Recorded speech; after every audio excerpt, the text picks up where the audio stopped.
네, 몸이 불편하지 않으시면 우리 다 같이 일어나셔서 하나님의 말씀을 교독해서 읽도록 하겠습니다. 요한복음 9장 15절부터 23절까지 말씀입니다.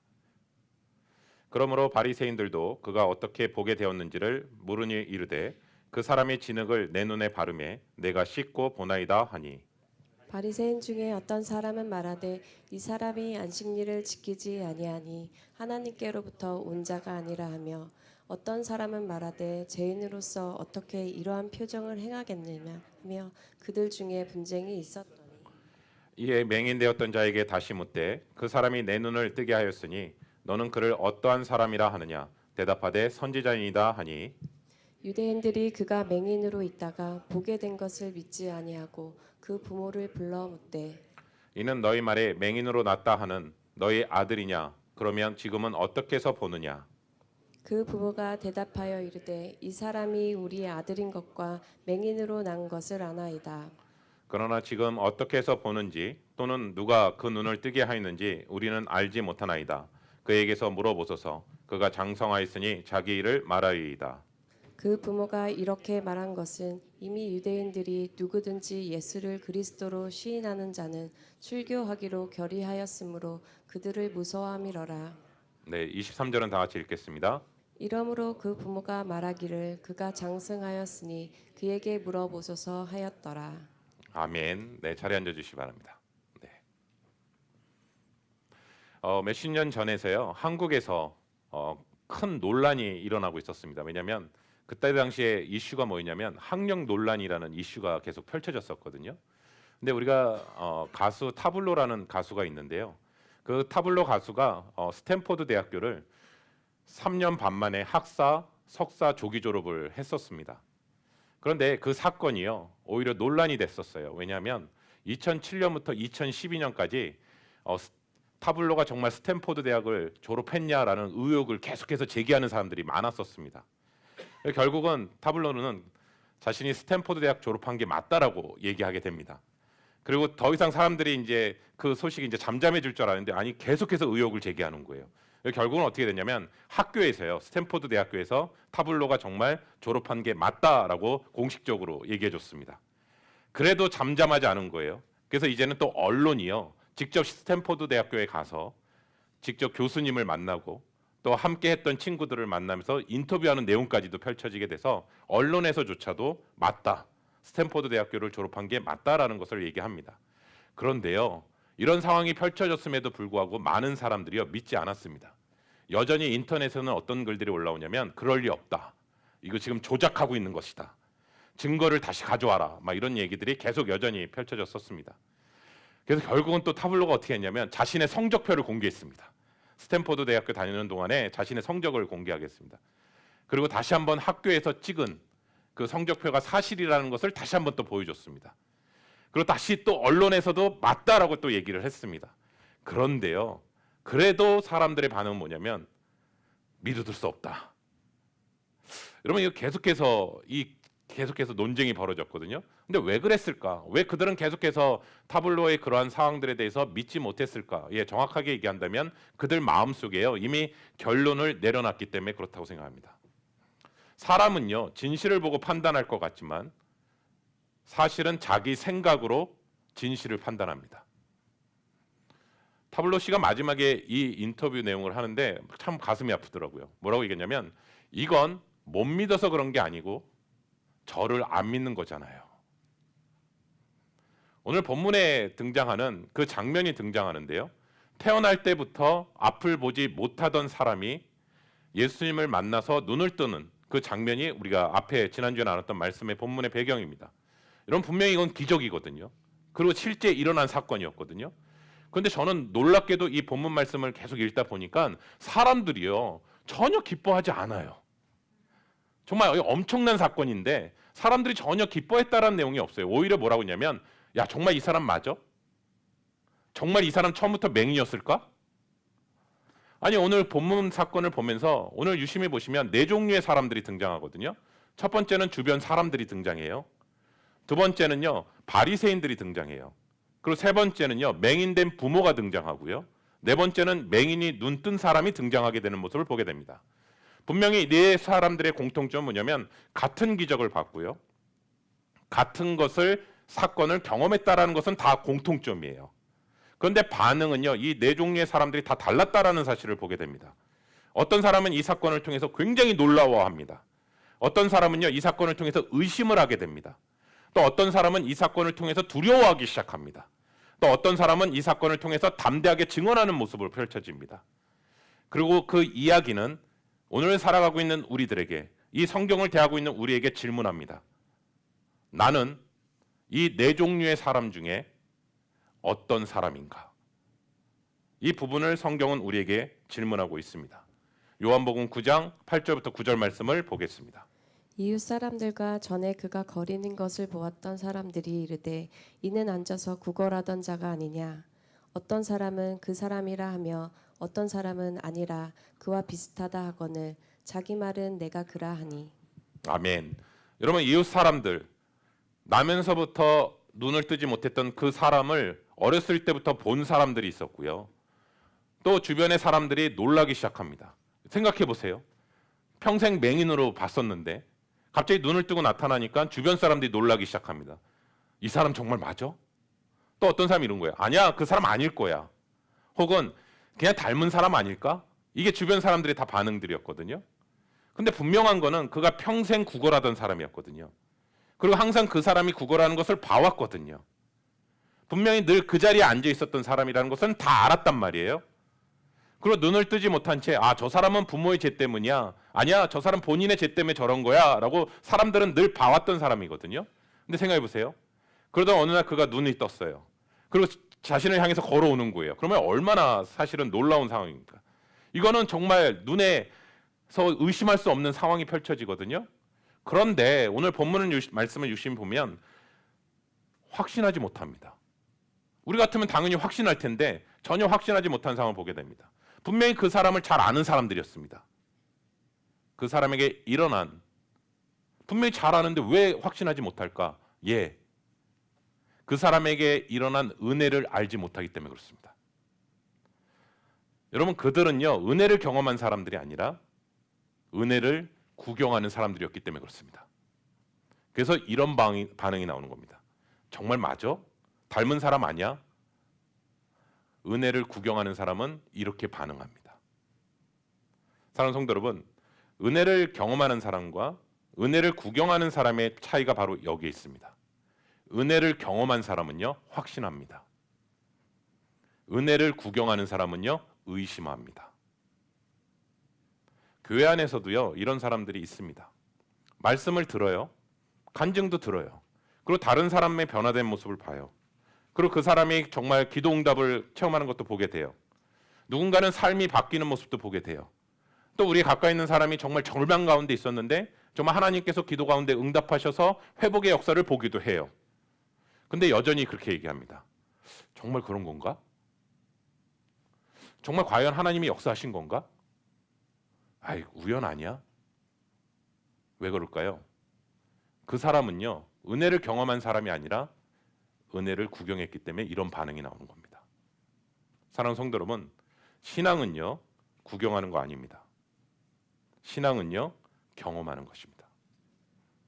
기독교에 있어서 가장 중요한 것은 체험입니다. 멀리서 보면, 예수님을 멀리서 보면 그냥 하나의 이야기일 뿐입니다. 근데 예수님을 가까이서 만나면 인생이 보입니다. 저는 성경에서 지금 예수님을 만난 사람들 시리즈 설교를 하면서 성경에서 만났던 예수님의 사람들 볼까요? 수가성 여인은 사람들을 피하기 위해서 대낮에 물을 길러 왔던 장면으로 시작됩니다. 근데 그가 예수님을 만나고 나서 이제는 사람들을 두려워하지 않고 마을로 들어가서 메시아를 전하는, 예수님을 전하는 복음의 전도자로 바뀐 것을 보게 됩니다. 또 우리는 잘 아는 삭개오 역시 자신의 인생 가운데 물질로 살았던 사람이거든요. 그런데 그가 예수님을 만나고 난 후에 자신의 재산의 절반을 가난한 사람들에게 나눠주는 삶으로 살아가는 모습을 보게 됩니다. 여러분, 더 가까이 볼까요? 베드로 같은 경우도 어부였습니다. 근데 예수님을 만나고 난 후에 복음을 전도하는 정말 사도로서 세워지는 모습을 성경을 통해서 보게 됩니다. 그 다 공통점의 이유는 뭘까요? 예수님을 만났고 예수님을 통해서 은혜를 경험했기 때문에 그들의 삶이 다 바뀐 것을 말씀은 분명히 얘기하고 있습니다. 여러분, 정말 은혜를 경험하면 정말 은혜를 경험하면 우리의 생각과 말과 태도와 가치관이 다 바뀝니다. 그리고 삶의 방향도 바뀝니다. 예전에 참 불평이 많았는데요. 오히려 그 상황 속에서 감사를 발견하게 됩니다. 예전엔 참 사람을 미워했거든요. 근데 주님이 나를 사랑하신 그 사랑이 너무나 크기에 그 사람을 향해 용서하는 마음이 생기기 시작합니다. 예전엔 참 세상을 붙들며 살았거든요. 이거 없으면 안 됐었거든요. 그런데 하나님을 바라보며 살기 시작합니다. 그랬을 때 사람들이 물어보기 시작합니다. 도대체 무슨 일이 일어난 거야, 당신한테? 도대체 무슨 일 때문에 이렇게 변화된 거야? 라는 질문을 하거든요. 그때 공통점 뭐라고 얘기하냐면 예수님을 만났기 때문입니다. 사랑하는 성도 여러분, 여러분에게 좀 거룩한 도전을 할게요. 내가 만약에 지금 신앙생활 하고 있잖아요. 근데 주변 사람들이 만약에 내가 10년이고 오랜 시간 신앙생활 했는데 한 명도 나한테 와서 도대체 무슨 일이 일어났던 거야? 라는 질문을 한 번도 받아듣지 못했다면 은혜를 구경하는 사람의 지금 제가 서 있다라는 것을 심각하게 한번 생각하셔야 됩니다. 어느 누구도 나한테 한 번도 당신 도대체 무슨 일이 있었던 거야? 왜 이렇게 변했어? 왜 이렇게 바뀌었어? 라는 얘기를 한 번도 난 들어보지 못했다. 은혜를 구경하는 사람입니다. 왜냐하면 주님 앞에 정말 변화된 사람이면 가까이 있는 가족이 알고요. 가까이 나와 함께하는 지인들이 분명히 그 질문합니다. 도대체 무슨 일이 있었던 거냐고. 사랑하는 성도 여러분, 여기서부터 시작됩니다. 두 번째 사람이 등장합니다. 두 번째 사람은 맹인입니다. 여러분, 이 사건에서 가장 담대한 사람이 누구냐면요, 맹인입니다. 눈을 뜬 맹인입니다. 근데 우리가 잘 알다시피 그는 전혀 특별한 사람이 아닙니다. 그가 신학을 배웠나요? 그리고 그가 율법을 가까이 하는 사람이었나요? 또 증교 지도자인가요? 아니요. 그냥 나면서부터 앞을 보지 못했고요. 그의 평생의 삶은요, 구걸하는 삶이었습니다. 그런데 누구나 부인할 수 없는 그 사람에게 딱 하나가 분명히 있었습니다. 그것은 뭐냐면 경험입니다. 우리 볼까요? 요한복음 9장 11절입니다. 대답하되 예수라 하는 그 사람이 진흙을 이겨 내 눈에 바르고 나더러 실로암에 가서 씻으라 하기에 가서 씻었더니 보게 되었노라. 아멘. 여러분, 이 사람이 얘기하는 내용은요, 어려운 내용 하나도 없습니다. 이 성경을 읽으시면서 볼까요? 예수님이 나에게 말씀하셨습니다. 그래서 저는 그 말씀 앞에 순종했습니다. 순종했더니 제 눈이 떠졌습니다. 이거예요. 이 내용이 뭔가 신학적인가요? 어떤 신앙의 원리를 얘기하고 있나요? 그냥 자신의 경험한 것만 얘기한 거예요. 저는 맹인이었어요. 근데 예수님이 나에게 말씀하셨어요. 그리고 그 말씀 앞에 내가 순종했더니 이렇게 눈이 뜨게 됐어요 라고 얘기하거든요. 여러분, 이게 바로 증인의 모습인 거 아세요? 왜냐하면 증인은요, 설명을 잘하는 사람이 증인이 아니에요. 증인은 논리를 만들어낸 사람도 아니에요. 증인은요, 자신이 경험한 것을 말하는 사람이라고요. 여러분, 법정에서도요, 증인은요, 사건을 분석한 사람 아니에요. 법정에 서서 이 사건이 어떤 내용이고, 그거는 변호사가 할 일이고 검사가 할 일이에요. 증인은 딱 이렇게만 얘기하면 돼요. 제가 본 것을 말하겠습니다. 그리고 제가 경험한 것을 말하겠습니다. 이게 증인의 역할이에요.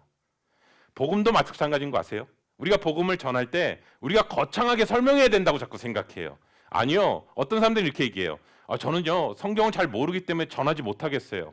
또 어떤 분은 이렇게 얘기해요. 제가 설명을 잘 못해요. 말 주변이 없거든요. 그래서 복음을 잘 설명하지 못하는 것 같아요. 아니요. 복음은 설명하기 이전에 분명한 게 뭐냐면 경험이라고요. 그게 가장 강력한 전도의 도구라고요. 정확하게 얘기할까요? 이렇게 얘기하면 돼요. 저는요, 예수님 만나기 전에 이렇게 살았었거든요. 전 이런 삶을 살았었거든요. 그런데 예수님을 만나고 난 후에 제 삶이 이렇게 바뀌게 되었어요. 그것을 얘기하면 돼요. 그게 바로 전도라고요, 사실은요. 근데 그러면 이 얘기가 전혀 어려울 게 하나도 없지 않나요? 그렇죠? 유식해야 알 수 있나요? 아니요. 신학적으로 깊어야 알 수 있나요? 아니요. 하나님의 말씀을 깊이 연구해야 하나요? 아니요. 심플하잖아요. 저는 예수님 만나게 이랬어요. 이런 삶을 살았어요. 그런데 예수님 만나고 나서 이렇게 삶이 바뀌게 되었어요. 그래서 오늘 요한복음 9장의 말씀을 쭉 읽다 보면 이 증인이요, 이 맹인의 증인이요, 점점 더 담대해져요. 증언이요. 처음에 이렇게 얘기하거든요. 예수라는 그 사람이 저에게 이렇게 말했거든요. 그런데 그 다음에 이제 신문하는 과정 속에 뭐라냐면, 예수라는 분은요, 선지자인 것 같아요. 선지자. 그 다음에 마지막에 예수님을 만날 때 뭐라 하냐면 주여 믿나이다 라고 고백하는 장면을 보게 돼요. 아, 그렇구나. 신앙의 경험과 체험을 통해서 주님을 점점 더 알아가고 깊어지는 것이 바로 믿음이구나. 저는 우리 귀한 성도님들 가운데 어떤 분은 여전히 예수님 그분이요, 그 사람이요 라고 머물러 있는 분이 계실 거고, 어떤 분에게 있어서는 아, 주님은 그냥 좋은 스승, 선지자 그 정도로 머물러 계신 분이 계시고, 어떤 분에게서는 주님은 나의 주님이십니다, 나의 전부이십니다 라고 고백하는 분이 있으실 거라고 생각합니다. 그러면 이 단계별로 가는 과정 속에 무엇일까? 예, 하나님의 은혜를 체험하고 하나님을 경험하게 될 때 그 고백이 더욱더 커져 나가는 것이죠. 다시 한번 나눕니다. 사람은 안 변한다고 얘기합니다. 예, 맞습니다. 근데 여러분 그거 아세요? 그렇기 때문에 주님만이 역사하셔야 사람은 변합니다. 예, 교육을 통해서 변하지 않아요. 예, 주님을 만나야 변해요. 그리고 주님을 정말 만나면요, 바뀐다고요. 아니, 주님을 만났는데 안 바뀌는 게 더 이상한 거 아닌가요? 그래서 제가 김영희 선교사님 그 말을 계속 잘 인용하는데, 이 복음이 나를 변화시키지 않는다면 이 복음은 나에게 있어서 복음이 아니다. 아멘이시죠? 어느 누군가에게는 성경이요, 나를 변화시키지 않기 때문에 성경이 아닌 거죠, 나에게는. 근데 누군가에게 변화가 된다면, 나에게 있어서 변화가 된다면 그것은 정말 복음이죠. 그래서 정말 다시 한번 얘기합니다. 왜 이렇게 변했어? 도대체 무슨 일이 일어났던 거야? 예, 예수님을 만났기 때문이라는 거죠. 사랑하는 성도 여러분, 저는 오늘 이 본문 말씀을 통해서 정말 이 맹인의 삶처럼 살아가기를 소원합니다. 너무 부럽더라고요, 말씀을. 야, 정말 이런 삶을 살고 싶다. 거창한 설명은 하지 못할더라도 분명한 고백이 있었으면 좋겠다. 나는 예수님 만나기 전에 아무것도 보지 못했습니다. 그러나 지금은 봅니다. 이 고백이 저와 여러분에게 고백되어지는 우리 귀한 시간이 되기를 예수 그리스도 이름으로 축원합니다. 세 번째 부류의 사람은 바리새인들입니다. 저는 이 사건을 사람들이요, 바리새인에게 가져갑니다. 왜냐하면 도저히 이해가 되지 않은 사건이거든요. 바리새인이라면 이 사건을 설명해 주지 않을까 얘기합니다. 근데 문제는요, 이 사건이 언제 일어났냐면 안식일에 일어났습니다. 바리새인들은요, 이 기적보다 규례를 먼저 봅니다. 그래서 이렇게 말합니다. 요한복음 9장 16절입니다. 바리새인 중에 어떤 사람은 말하되 이 사람이 안식일을 지키지 아니하니 하나님께로부터 온 자가 아니라 하며, 어떤 사람은 말하되 죄인으로서 어떻게 이러한 표적을 행하겠느냐 하여 그들 중에 분쟁이 있었더니. 여러분, 예수님 당시에 바리새인들은요, 안식일을 매우 철저하게 지켰던 사람입니다. 안식일을. 그래서 예수님과 안식일 논쟁이 굉장히 많이 나오잖아요. 하나님의 율법을 지키는 것이요, 자신의 신앙에 있어서 가장 중요한 기준으로 여겼던 사람들이 바리새인들입니다. 근데 문제는 뭐냐면 그들은 하나님 관계로부터 나온 게 아니라 자신의 종교적인 신념으로부터 시작됐다라는 게 문제입니다. 다시 말씀드리면 안식일의 계명을 지키기 위해서 안식일에 하지 말아야 될 것에 대해서 더 집중했다고요. 그래서 유대 전통 문헌인 미시나에서는요, 안식일에 하지 말아야 될 거 39개를 기록하고 있습니다. 안식일 때 이걸 하지 말아야 된다, 39개. 그게 바로 그 중에 하나가 뭔지 아세요? 반죽하는 일도 하지 말아야 된다. 네. 근데 오늘 본문에 보시면 예수님께서 맹인의 눈을 고치시기 위해서 침으로 진흙을 이기셔서 그래서 눈에 바르셨잖아요. 그러니까 바리새인들의 기준에 보면 지금 주님이 안식일 날 반죽을 하는 것으로 해석했다고요. 여러분, 우리가 생각하는 지금 기가 막히잖아요. 그걸 어떻게 반죽을. 그래서 그들은 뭐라고 하냐면 이 예수라는 사람은 안식일을 지키지 않으니까 하나님께로부터 온 사람이 아니다, 이렇게 결론을 내버린 거예요. 아니, 눈을 떴잖아요. 그리고 구약 성경에서도 맹인이 눈을 뜬 적은 없었거든요. 이 어마어마한 사건 앞에서 그들은 전혀 기뻐하지 않는다고요. 그들에게 중요한 것은 뭐냐면 이 사람이 어떻게 회복됐느냐가 아니라 규례를 지켰느냐 안 지켰느냐, 거기에 포커스를 두고 있다고요. 사랑하는 성도 여러분, 저는 이 장면을 보면서 한 권의 책이 떠올랐는데요. 그 책의 제목은 이렇습니다. 내가 왕 바리새인입니다 라는 책이 있어요. 근데 그 책에서 저자는 이렇게 얘기하더라고요. 바리새인은 특별한 사람이 아니라 우리 마음속에 숨어있는 종교적 태도이다. 바리새인의 특징은 뭐냐면 겉으로는 하나님을 잘 섬겨요. 그런데 실제로는 자신의 의와 기준이 분명히 있어요. 그리고 바리새인은 항상 이렇게 얘기합니다. 나는 옳아, 내 생각이 맞아. 그리고 나는 지금 너무 잘하고 있어. 근데 저 사람은 틀렸어. 그러나 사랑하는 성도 여러분, 바리새인의 진짜 문제는요, 율법을 잘 지키는 것이 문제가 아니라 하나님과의 관계가 없었다라는 게 문제라고요. 하나님을 사랑해서 율법을 지킨 게 아니라 자신의 종교적 정체성을 지키기 위해서 율법을 지키는 거라고요. 그들의 종교는요, 하나님 없는 종교라고요. 저는 볼까요? 오늘날 우리 교회 가운데서도 이런 일이 없을까요? 성경을 읽습니다. 기도도 합니다. 네, 봉사도 합니다. 그런데요, 그 중심에 하나님과의 관계가 없다면 그 신앙은 종교적인 습관입니다. 말씀을 읽지만요, 하나님을 못 만날 수 있습니다. 기도는 하지만요, 하나님과 깊이 교제하지 못할 수 있습니다. 봉사도 역시 열심히 할 수는 있지만 그냥 아무 하나님과 관계없이 할 수 있습니다. 사랑하는 성도 여러분, 다시 한번 나눕니다. 바리새인의 문제는 율법이 아니라고요. 하나님 없는 율법이 문제라고요. 우리가 한번 말씀을 유심히 보시면 하나님 앞에 기뻐했던 사람들의 공통적인 특징이 있어요. 그것은 뭐냐면 친밀한 가운데서, 하나님과의 친밀한 관계에서 하나님의 말씀을 지켰던 사람이에요. 예를 들까요? 모세는요, 하나님 앞에 대면하는 가운데서 하나님의 율법을 받았던 사람이고, 다윗은 하나님을 너무나 사랑해서 하나님이 주신 율법을 주야로 묵상했던 사람이고, 선지자들은 하나님을 너무나 사랑하기 때문에 사람들에게 있어서 말씀을 전했던 사람이고, 그래서 하나님이 기뻐했던 사람들의 다 공통점은 뭐였냐면 규칙이 아니라 하나님 자신을 구했던 사람들이라고요. 사랑하는 성도 여러분, 우리가 정말 스스로 한번 정말 진지하게 질문을 하는 거죠. 나는 정말 하나님을 사랑하기 때문에 말씀을 따르고 있나? 아니면 의무적으로 신앙생활을 하고 있는가? 하나님이 없는 안식일은요, 그냥 휴무일 뿐입니다. 하나님 없는 구제는요, 그냥 단지 선행일 뿐입니다. 하나님 없는 봉사는요, 그냥 단지 활동하는 것 뿐입니다. 그러나 하나님과의 관계 속에서 이루어지는 일들은요, 참된 신앙의 모습입니다. 그리고 또 한 가지 기억하셔야 되겠습니다. 예수님을 증거하는 삶은 항상 환영받는 삶은 아니라는 사실입니다. 여러분, 때로는 오해받을 수도 있고요, 때로는 비판도 받을 수 있고요, 때로는 거절도 당할 수 있고요, 때로는 수치도 당할 수도 있습니다. 그러나 그것이 바로 증인된 길입니다. 사람의 인정보다 하나님의 기쁨을 더 소중히 여기는 것이 참된 신앙인의 길입니다. 이제 본문에서는 또 한 부류의 사람이 등장합니다. 바로 맹인의 부모입니다. 바리새인들은 이 기적 자체를 믿지 않았어요. 그래서 맹인의 부모를 불러옵니다. 볼까요? 요한복음 9장 20절부터 21절입니다. 그 부모가 대답하여 이르되 이 사람이 우리 아들인 것과 맹인으로 난 것을 아나이다. 그러나 지금 어떻게 해서 보는지 또는 누가 그 눈을 뜨게 하였는지 우리는 알지 못하나이다.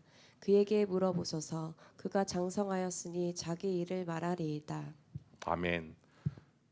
맹인의 부모를 다시 데리고 옵니다. 그래서 질문합니다. 이 사람이 정말 너 아들이니? 네. 정말 얘가 태어났을 때 맹인으로 태어난 거 맞아? 맞습니다. 얘가 지금 내 아들인 것과 맹인으로 태어난 거 맞습니다. 여기까지는 다 사실로 얘기합니다. 근데 바리새인이 그 다음에 질문을 해요. 뭐라고 하냐면 그러면 그가 지금 어떻게 해서 보게 되었느냐? 이때 부모는 얘기합니다. 그에게 물어보십시오. 그가 장성하였으니 자기 일을 말할 것입니다. 여러분, 여기서 이 구절을 읽으면서 이런 마음 들지 않으세요? 이 부모가 거짓말했나요? 아니요, 거짓말하지는 않았어요. 사실을 부정했나요? 아니요, 사실도 부정하지 않았어요. 다 있는 그대로 얘기했어요. 근데 하나 결정적인 게 있는데요, 진실을 말하지 않았습니다. 왜 그랬을까? 제가 나눠볼게요. 한번 생각해보세요. 태어나자마자 이 아이는 눈을 뜨지 못한 상태 태어났어요. 그럼 그 부모는 그 아이를 어렸을 때 태어나자마자 계속 바라봤을 때 그 당시에 유대인들의 시선과 종교적인 시선으로 내 죄 때문에 이 아이가 맹인으로 태어났구나 하면서 자신을 얼마나 원망했을까 생각도 들고, 또 하나는 이 아이가 평생 살아가는 방법은 딱 하나밖에 없잖아요. 국어라는 인생. 그랬을 때 부모의 마음이 얼마나 힘들었을까 생각이 들거든요. 왜냐하면 때로는 장애우 아이 가지신 부모님들이 너무 힘들어 하시잖아요. 그 마음 가운데. 그래서 장애우 부모님들도 심지어 이렇게 얘기하거든요. 이 아이보다 내가 하루만 더 살게 해달라고. 이 아이의 장래까지 내가 할 수 있게 해달라고. 그게 또 부모의 마음이잖아요. 근데 평생 맹인으로 태어난 그 아이를 보면서 그 부모의 마음은 오죽했겠을까라는 생각이 들거든요. 근데 그 아이가 갑자기 눈을 뜬 채 봐요. 그럼 그 부모 얼마나 놀랬을까. 주변 사람들 놀래는 차원을 뛰어넘을 거 아니에요. 그럼 그 아이를 붙잡고 펑펑 울 거 아니에요, 정말. 그러면 너가 도대체 어떻게 눈 뜬 거야? 라는 질문 당연히 하지 않았을까요? 그렇죠? 그러면 이 맹인이 분명히 또 얘기했을 거 아니에요. 아, 사실 말이야, 예수라는 분을 만났는데 그분이 나보고 실로암 가세 연못에 가서 그 물을 통해서 씻으면 눈이 나올 거라고 얘기해 주셨어. 근데 난 그렇게 정말 순종했거든. 근데 정말 눈이 떠진 거야. 누가 그랬다고? 예수라는 사람이. 그렇죠? 분명히 얘기했겠죠. 그러면 이 아이가 눈이 어떻게 떠졌는 거 부모가 모를까요? 당연히 알죠. 그럼 여기서 분명히 성경은 얘기합니다. 왜 그러면 얘기하지 않았을까라고 했을 때 요한복음 9장 22절 이렇게, 그 부모가 이렇게 말한 것은 유대인들을 무서워함이로라. 사도 요한이 그 부분을 기록하고 있거든요.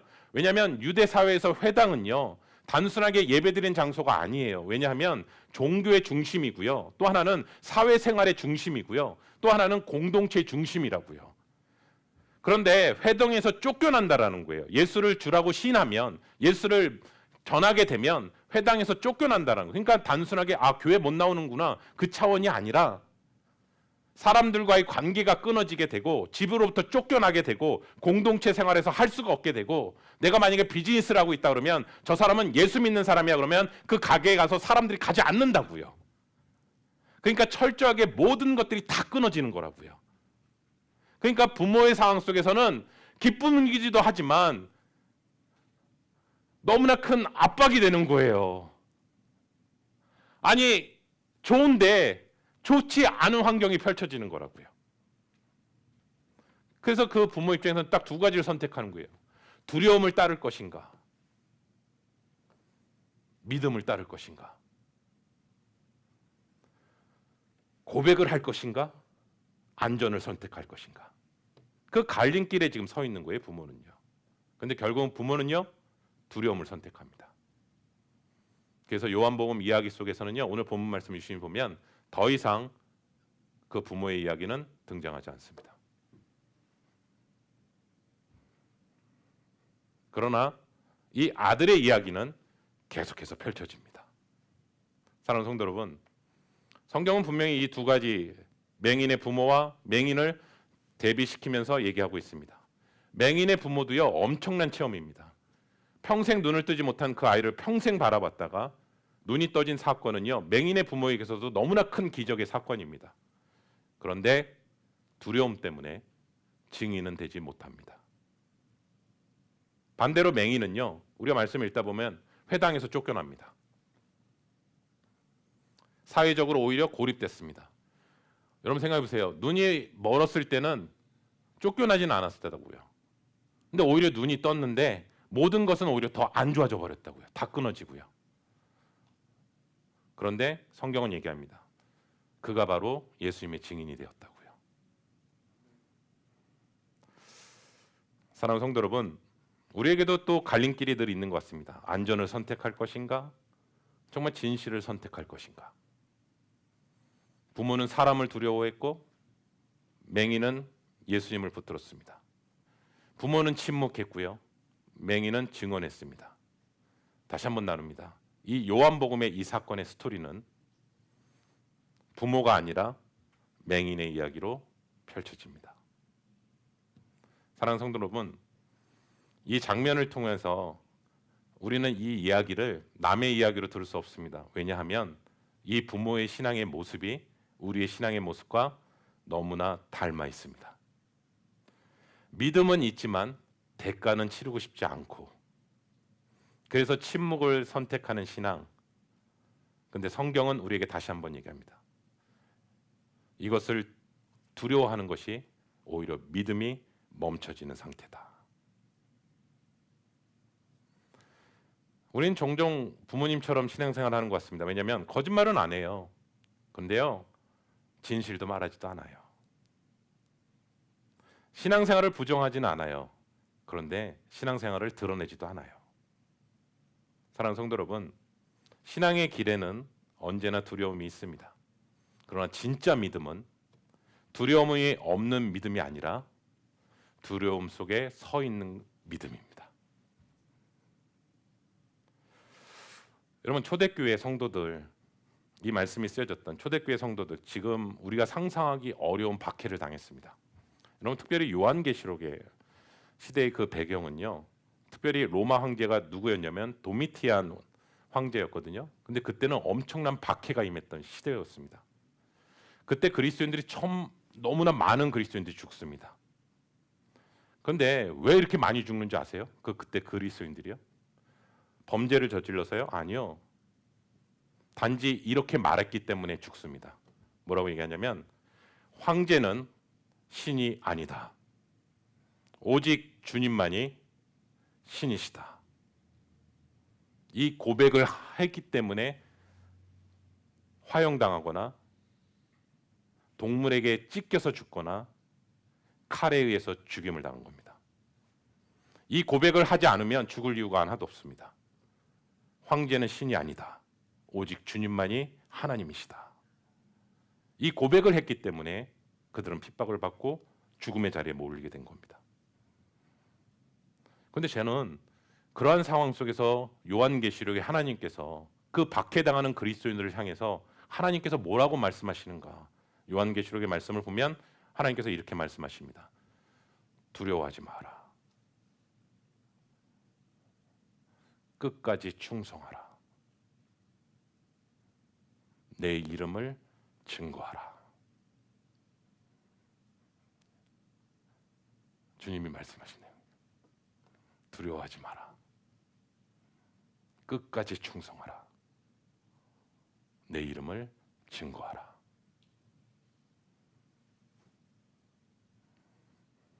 사랑하는 성도 여러분, 저는 오늘 본문을 이렇게 묵상하면서 이런 질문을 하게 됩니다. 나는 정말 맹인의 부모입니까? 아니면 눈을 뜬 맹인입니까? 나는 정말 안전을 선택하는 신앙인입니까? 아니면 진실을 증언하는 증인입니까?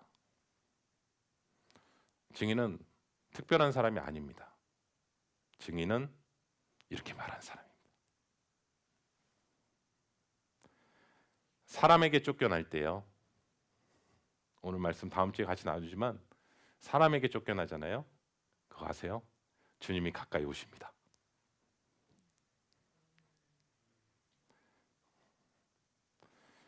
사람한테 가까이 가잖아요. 그럼 주님은 더 멀어집니다. 사랑하는 성도 여러분, 신앙은 예수님을 아는 데서 멈춰 있지 않아요. 어느 순간 고백하는 자리로 이끄세요. 그리고 그것을 부르세요. 기적을 본 사람으로 남지 말라고 얘기해요. 더 정확하게 하면 주님을 증인하는 삶으로 나아가라고 오늘 본문은 얘기하고 있습니다.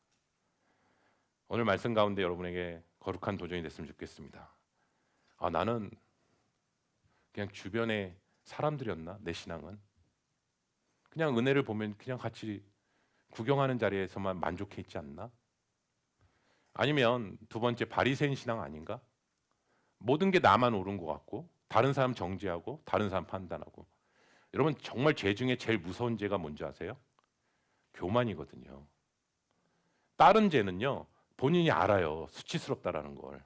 근데 이상하게 교만은요, 그게 수치스럽다라는 걸 몰라요. 그렇기 때문에 더 위험한 게 교만이에요. 왜요? 내가 하나님이거든요. 그 세 번째는 맹인의 부모요. 신앙생활 다 잘하는 것 같아요. 그런데 대가는 치르고 싶지 않거든요. 오늘 마지막에 눈을 뜬 그 맹인, 대가도 두려워하지 않습니다. 왜요? 주님이 나에게 눈을 뜨게 해주신 분이기 때문에. 그래서 특별히 이번 기간 가운데, 사순절 기간 가운데 우리의 눈이 떠지기를 원합니다. 주님의 은혜 가운데 나아가기를 원합니다. 그리고 정말 주님께서 우리에게 분부하신 것처럼 땅 끝까지 이르러 내 증인이 되리라. 이 약속의 말씀을 주님 앞에 서는 그날까지 붙들고 나아가시기를 예수 그리스도의 이름으로 축원합니다.